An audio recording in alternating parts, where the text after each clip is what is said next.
हाँ जी, तो स्टूडेंट्स ये रहा आपका न्यूमेरिकल नंबर 1.17। ये भी आपके थायरिस्टर के बारे में है। तो देखें वो कह रहा है the junction capacitance of thyristor is CJ2 is equal to 40 picofarad. साथ में देखिए उसने क्या लिखा, ये CJ2 तो इस दफ़ा उसने मेंशन किया, लेकिन आगे उसने वजह भी बताई है CJ2 क्यों है, यानी कि जंक्शन 2 के बारे में क्यों है। मैंने प्रीवियस क्वेश्चन में आपको बताया था कि जंक्शन 2 के कैपेसिटेंस की क्या मतलब कि आइडेंटिफिकेशन होती है। देखिए आगे लिखा हुआ है and is independent of state voltage. ये इंडिपेंडेंट ऑफ स्टेट वोल्टेज की जंक्शन कैपेसिटेंस है और वो हमेशा जंक्शन 2 ही होता है। ठीक है बच्चों, ये मैंने आपको बताया था। देखिए ये जंक्शन 2 की साथ में उसने कैपेसिटेंस वैसे ही मेंशन कर दिया। तो CJ2 आपको दिया गया है कितना, 40 पिको फैरेड।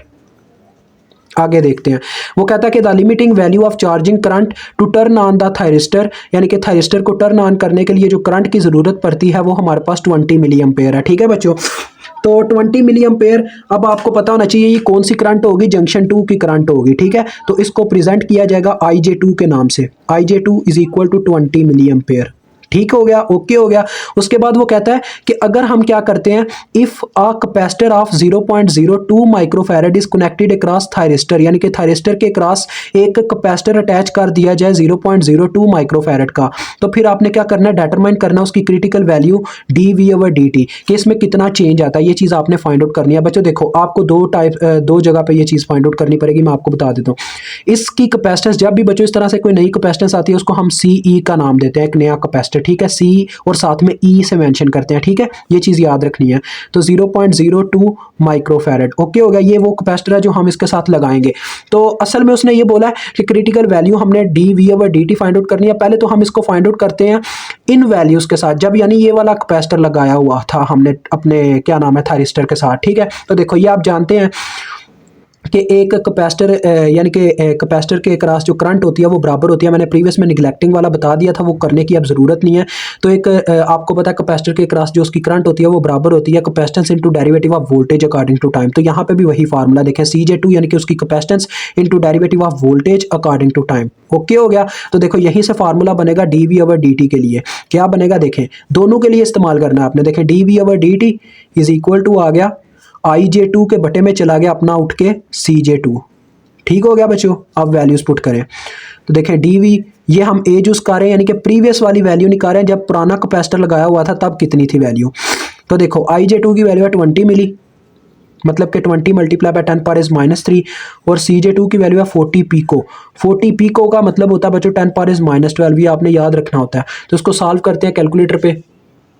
तो बच्चों ये मेरे पास आ रहा है 5 मल्टीप्लाई बाय 10⁻, देखें 500 है, 500 मेगा आ रहा है मेरे पास। ठीक है, मेगा मतलब कि 500 ज़रबे 10⁻6 ये फॉर्म इसकी बन रही है। ये देखें काफ़ी ज़ीरो है, मैंने गिने हैं और इशारिये को पीछे लाए, उसी वजह से इसको 10⁻6 लिख पाया हूँ। ठीक है, तो ये फॉर्म इसकी आ रही है। अब हम क्या कर सकते हैं, देखें आपको याद है कि हमने बच्चों जितने भी इनकी वैल्यूज़ प्रीवियस में देखी उनका जो मतलब यूनिट होता था वो इस तरह से होता था, ampere per micro second. Ampere ही होता था ना या वोल्ट होता था, वोल्ट, सॉरी अम्पेयर नहीं था होता, वोल्ट होता था। मैं चेक कर लेता हूँ, रुके जी बच्चों, वो तो डेरिवेटिव ऑफ करंट के लिए होता है। ये है इसका यूनिट, हमने जितने में भी देखा वो ये था, वोल्ट पर माइक्रो सेकेंड। ठीक है, ये हमने यूनिट देखा था। तो देखो मैं इसको क्या बना सकता हूँ, इस फॉर्म में लेके जा सकता हूँ। अभी तो ये सिर्फ वोल्ट पर सेकंड में है। ठीक है, इस तरह से भी लिख दो तो ठीक है बच्चों, लेकिन अगर मैं 10⁻6 को बटे में लेके जाना तो ये बटे में लेके जाना चाहूँ तो ये किस तरह से लिखा जाएगा। देखें 500 ओवर 10⁻⁻6 हो गया ना, क्योंकि नीचे जाके ये 10⁻⁻6 बन जाएगा और साथ में ऐसे ही अभी वोल्ट पर सेकंड, और आपको पता है यही माइक्रो होता है, तो आप इसको ये लिख सकते हैं 500 वोल्ट पर माइक्रो सेकंड। ओके हो गया, ये तो एज उसके लिए आया। अब हम बोलेंगे when a capacitor of 0.02 microfarad is connected across thyristor, then आपने ये बताना है उसको। ठीक है, जब हम यानी कि क्या करते हैं, एक कैपेसिटर लगा देते हैं इस वैल्यू का थायरिस्टर के क्रॉस, तो क्या होता है फिर देखें ये इसकी बीजूज अब आएगी। अब हम इसका डेरिवेटिव फिर से वही फार्मूला इस्तेमाल करते हुए निकालेंगे, लेकिन अब हमारे पास कैपेसिटर होगा CE। तो वो आपके पास क्या होगा जी, देखें वो आपकी वैल्यू वहाँ पे दी गई है 0.02 माइक्रोफैरेड, और ये हमने लिखी भी थी स्टार्ट में, ये देखें।